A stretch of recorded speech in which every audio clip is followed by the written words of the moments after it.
What's the deal? After 30 full years, Eddie Murphy is back with the cult classic Coming to America, Part 2. Is it what you want? Is it what you expected? Did it live up to expectations? I've heard people on both sides of the fence, and in this video, I'm going to tell you the truth. What's the deal to all my thugs, nerds, geeks, and freaks? You're now rocking with the best, the Don Tony Teflon. And yes, it has been 30 years since Coming to America has dropped. Amazing that so much time has passed. We're going to get right into this review because I've heard a lot of things said about it.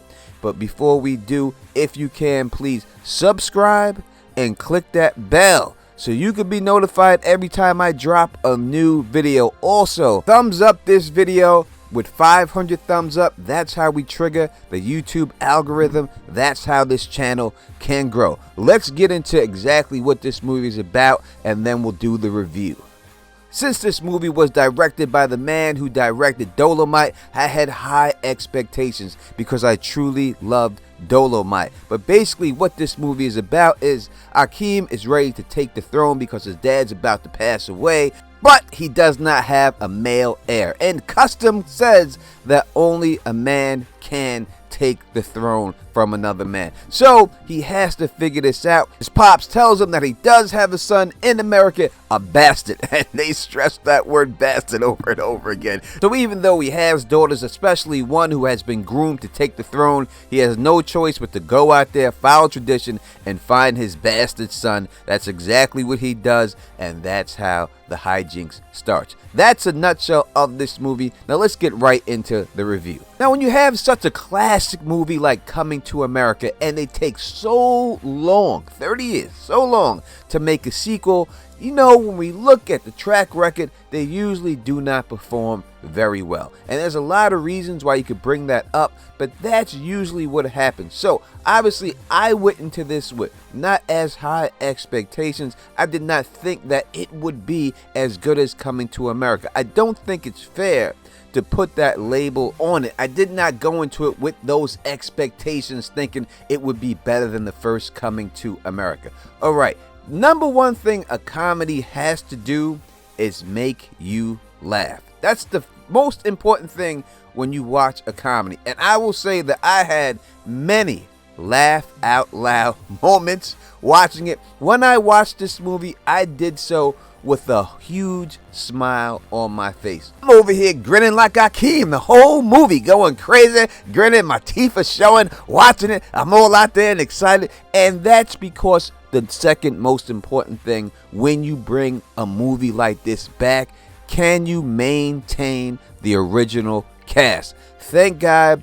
everyone is still alive, just about, God rest the Queen's soul, alive to make this remake. That is so important. You have to have the same character that people fell in love with back then. We all want to see what they look like now. We all want to see what they're up to now. And they did a great job. And if you watch the extras, the bonus content at the end, you can truly see how much fun that everybody had on this set. Now, the next important thing when doing a remake like this is, can the new people who join the cast bring something that we didn't have in the first film to this movie? Do they blend with the cast? Do they make the movie a more enjoyable event? And let me tell you, Wesley Snipes blew this movie down. Listen, we've seen him in Dolomite. This man is such a great actor, a comedic genius. Can stand toe-to-toe with Eddie Murphy. And let's just say that Akeem is Eddie Murphy's straight character. He does not really play that character for laughs. He's willing for other people to have all the funny moments, and he uses all of his side characters to make jokes with. That being said, Wesley Snipes is just amazing in this movie. Him and Eddie Murphy are just a dynamic duo. I just wish to see them in more stuff. Leslie Jones, oh my God.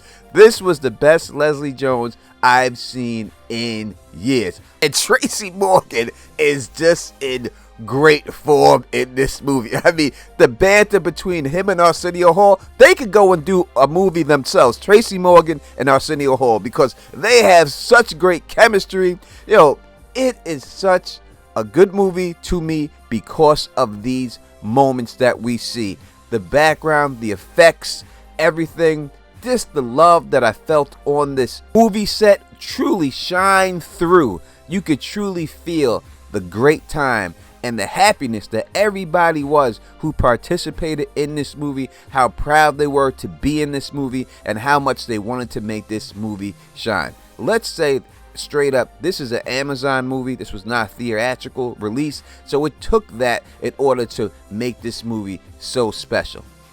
Now, obviously, the Don's always going to tell you the truth, and he going to break it down to you, give you those facts, you know what I mean, without a shadow of a doubt. And when I do, I will say that the storyline, yes, very predictable. I would have wished that that truly was not his son. I think that would have been a better storyline, a funnier storyline, if it would have been maybe his father's son or somebody else's son, and that would have been great. So it's very predictable. We knew it was going to happen from the beginning. You know how it's going to end. If you want to nitpick something, that would be the only thing I think you could nitpick. But the jokes are amazing. The characters, he brought all the characters back from the barbershop. They were all there. He brought back sexual chocolate, baby.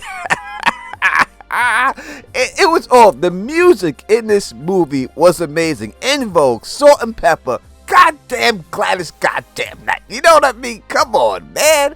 All this stuff, as someone told me before in my comment section when I did a quick breakdown with this on the live stream, this was a love letter to black people, and I 100% agree.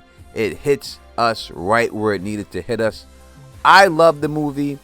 Anyone who doesn't like it, they just hating, and they're going into it with different expectations than they should go into it with. Listen, straight up, there's a lot of young people out there that are watching this movie that truly don't understand what Coming to America was, how big of a deal that movie was to be made.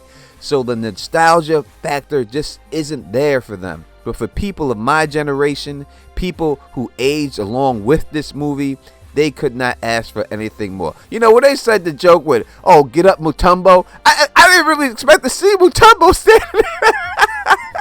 It's moments like that, you know, the lady who he's going to marry, that she's still barking, that she's willing to come back and play that role and do that again. All these years later, it's moments like that that truly made this movie great to people of my generation who this movie was made for. But you tell me in the comment section, how did you like this movie? Did it meet your expectations or did it not? Did you expect it to be better than the first? How you could? Let me know in the comment section. I love engagement. I love talking to you. And if you like the way I do this, please thumbs up this video. Please spread this across the realm and also subscribe. And until next time, you know who it is. Peace and stay sexy.